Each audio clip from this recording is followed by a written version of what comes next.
So you're looking to get into property, or you're already in property and looking to scale up, and then all of a sudden a conflict erupts and a war erupts, causing potential for two world-leading superpowers to potentially go into a nuclear war. What effect is this going to have on your property journey and on the property business? Already we're seeing the markets be affected, as in the stock market, the crypto market, the property market always lags behind those. So is this going to affect the property market? Is this going to affect what you're doing as a property investor, or what you want to do as a property investor if you're new to this game? So in this property market update this month, the March update is going to cover a little bit around the war, what's going on, what the effects will be for us as property investors, and what you should be doing and can be doing in this situation. Should you be doing nothing, sitting on your hands, or should you be still pushing forward and buying properties?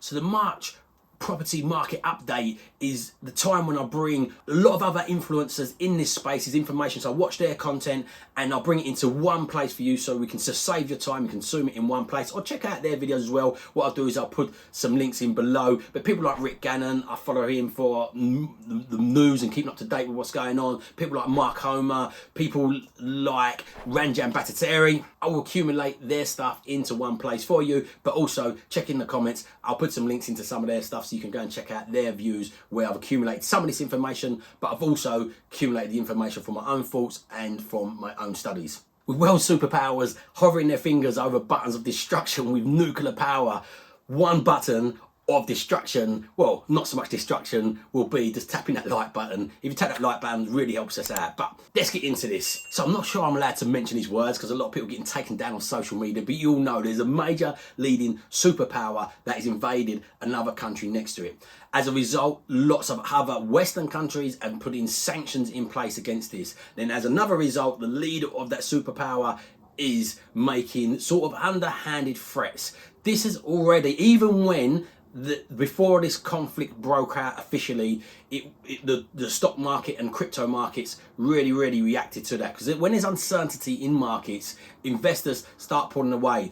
And the thing is, the link to the oil, the gas, and the supply of that to Europe is absolutely ginormous. So the effects that this could have on a property business, even though it's not noticed in the property sector at the moment, the effect that this could have could be inflation. We was already suffering massive inflationary pushes as it stands. Inflation is over 5%, but in real terms it's probably higher than that. And the reason behind that wasn't this conflict, first of all. It was because the supply chain was behind because of COVID and everything locked down.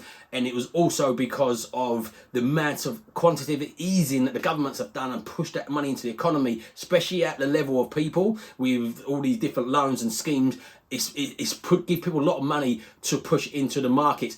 With supply chains lagging behind and more money in the economy, it is creating inflation. So in January and December, 2 months on a trot, first time since 2004 that the interest rate was risen twice on a trot. The government's reactions and the policy makers and the banks, their reactions to inflation is to raise interest.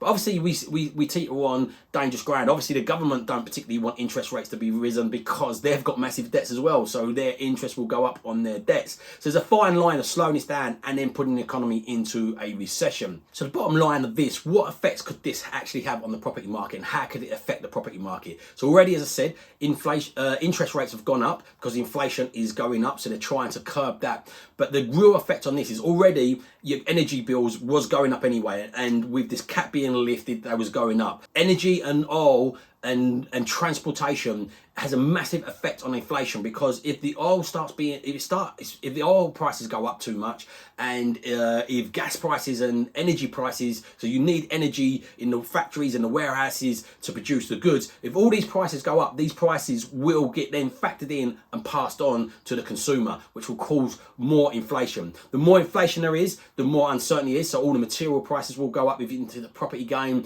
and again the government's panicked, so the likelihood of inflation inflation going up, another likelihood behind that is interest rates going up. So as a property investor, interest rate rises obviously directly affect your monthly cash flow, because the higher the interest rate, the more you have to pay on your mortgage, the less profit you're going to make. So it is an area that you have to keep an eye on, but is it something you need to be just stopping completely on?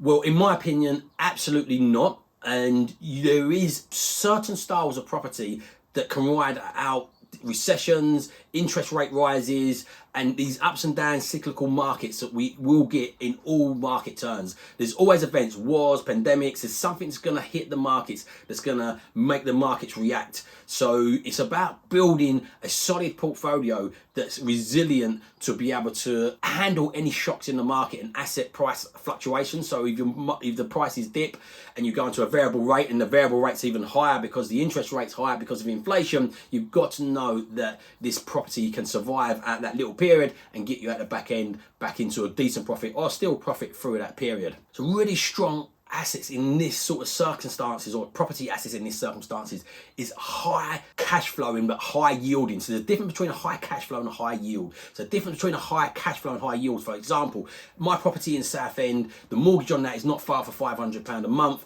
and the rent as a single let is £1,100 a month. That's around a 3%, well, it's around not far for 3.5% interest rate. So if my interest rate's doubled, I've got £1,000 a month mortgage. So straight away my profits are completely wiped out. So the properties in the north that I own, their mortgages are like 150, but I'm getting like 550, £600 a month rent. So then if the interest rate's doubled, my mortgage goes up to £300 a month, and I've got a lot of buffer in there. So the key behind this is buying high yielding cash flowing properties. You can take high yielding like if you get multi units, they can go into high cash flowing properties. But the danger of that is if we go into some sort of correction on lockdown or wars, or something happens where the economy gets affected and jobs start getting lost, what I like to know is, can my properties be covered by housing benefits?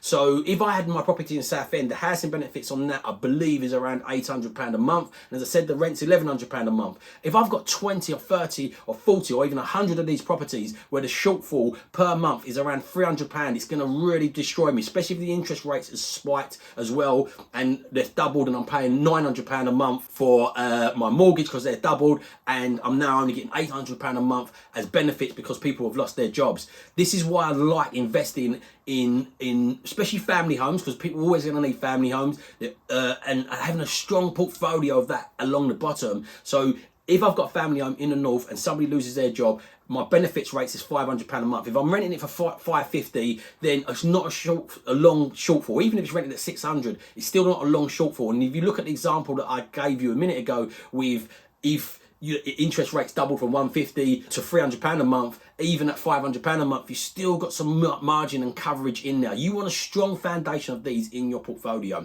and then above that you have the more higher cash flow and the more riskier stuff. So if anything happens with those and your holiday lets and things like that on your HMOs or your commercial conversions, you've got this residual income coming from your base level foundation. This is a real key factor that will ride you out. You do want multiple streams of property income from different classes of property within the property sector.